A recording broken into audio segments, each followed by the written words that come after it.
Welcome back to the Daily Mastermind. George Wright III here with your daily dose of inspiration, motivation, and education. I hope you're having an amazing week.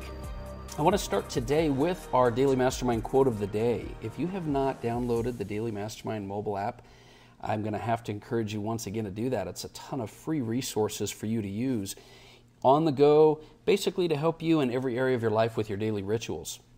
So the quote of the day today is by Jack Canfield. And it's, if you ask enough people, eventually someone's going to say yes. And I believe that is so true. If you ask enough people, eventually someone's going to say yes. So today I want to talk to you about something that's been on my mind a little bit, and I've been kind of thinking about a few situations that have come up with individuals I've been helping, and it's how to engage in focused thinking. Because I believe one of the biggest problems that we have in life is that we don't devote enough time to focus on what we want our life to be like, what kind of person we want to become, or the goals that we desire to seek and achieve, because we're so busy. We're just so busy with day-to-day life. And I want to share with you some wisdom from a book that I have on my desk here by John C Maxwell, and it's called How Successful People Think.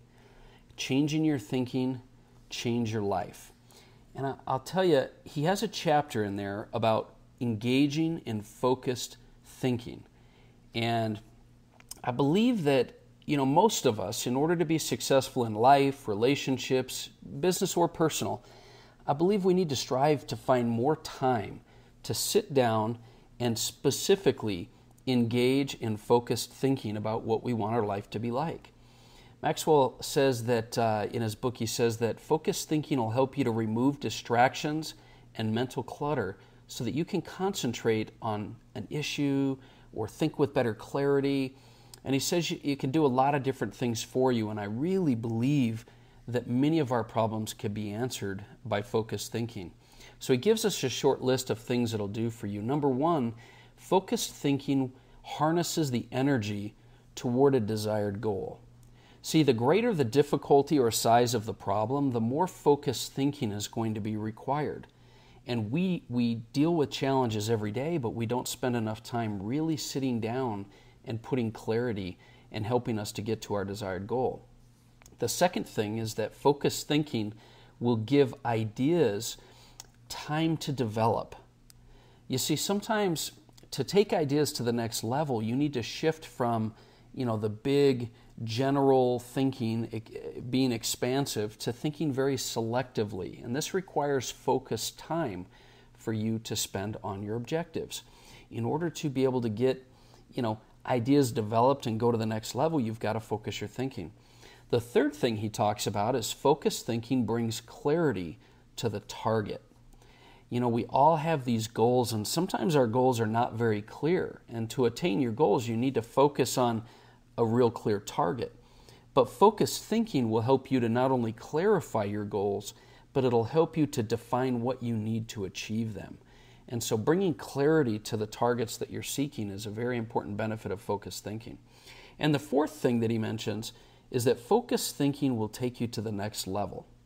You see, in order to achieve greatness, you have to spend time specifically working on things like your talents and your skills needed to achieve your goals. So many of us want to achieve our goals, or we work hard, or we give a ton of effort, but we don't dedicate time to working on the talents or skills or abilities we need in order to achieve those goals. And focused thinking will help you to do that. But the question starts to form for most people: where should you focus your thinking? Like, what specifically should you spend the most time on? And Maxwell in his book tells us that you should focus your thinking in four main areas. The four main areas that you need to focus your thinking are going to be leadership, creativity, communication, and intentional networking. And he goes on to give us several steps to kind of help you determine, what those key areas should be more specifically for you, because we all have, different things going on in our life. We have different cycles we go through, whether it's business or relationships or family, or maybe a new project you're trying to launch. So he gives us kind of a three-step kind of pattern to follow. And the first one is start by identifying your priorities. list out all of your priorities that you have in your life. And I'm talking about the really important things that you want to focus on, and then start to narrow it into areas of your strengths and areas. And I thought this was very unique because many of us just have these huge priority lists, but Maxwell talks about beginning to narrow your list into the areas of your strengths and areas that you can best use your talents and abilities, because why not prioritize areas that you're going to get the highest rate of return? Some of us think it's super important to do various things with our business or our work, but we're not great at them. And as a result, the time required gives us a very low return on our investment. So you can follow the 80-20 rule. We know that in any given day or activity or list, 20% of our activity is really what generates 80% of the results. Find the 20% that you're the strongest at and focus on those first. So start by identifying your priorities. Second, discover your gifts. See, most people are unaware of what their real strengths are. They think they know, and maybe they've heard people tell them in the past. But I like to follow the advice of one of my mentors and partners, Robert Stuberg, who always talks about narrowing in your time and your attention on your area of unique talent. And remember, your unique talent is the area that represents areas that you are excellent and passionate about, not just great at. See, most of us spend a great majority of our lives in areas that we're competent at, or that we're good at, or we're great at, but we're just not passionate about. And it's so important for you to narrow your list down to areas that you have gifts in. And then third, develop your dream. I talk a lot about clarifying what your dream is, but Maxwell talks about using focused time to discover what your dream is, even if you're unsure what it is. Use this time to clarify specific time. I like to ask myself the question, if I'm ever stuck and I don't know what my dream or my vision for my life is, I just start asking, what do I want my life to be like? What specifically do you want your life to be like? Do you want more time and freedom? Do you want to have a relationship? Do you want to have a business? Do you want to have leverage or residual income? Do you want to have investment income? Ask yourself what you want your life to be like, and then that'll help you to form where you want to go. Now, the next step in implementing this whole idea of focused thinking in your life is to actually stay focused while you're practicing these specific times on a daily or weekly basis. And you can do this by removing distractions. Find specific time that you block out for your focused thinking. Keep items in front of you that'll keep you focused during that time. Don't have a lot of distractions. And then also set some goals of what you want to accomplish with your timelines, and question and track your progress. Find out if you're making progress when you're spending this time focused on your thoughts and your life and where you want to be.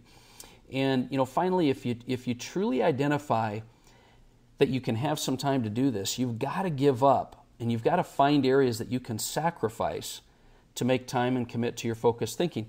Look, if your life is worth living, then it's worth finding time to focus on creating your best life.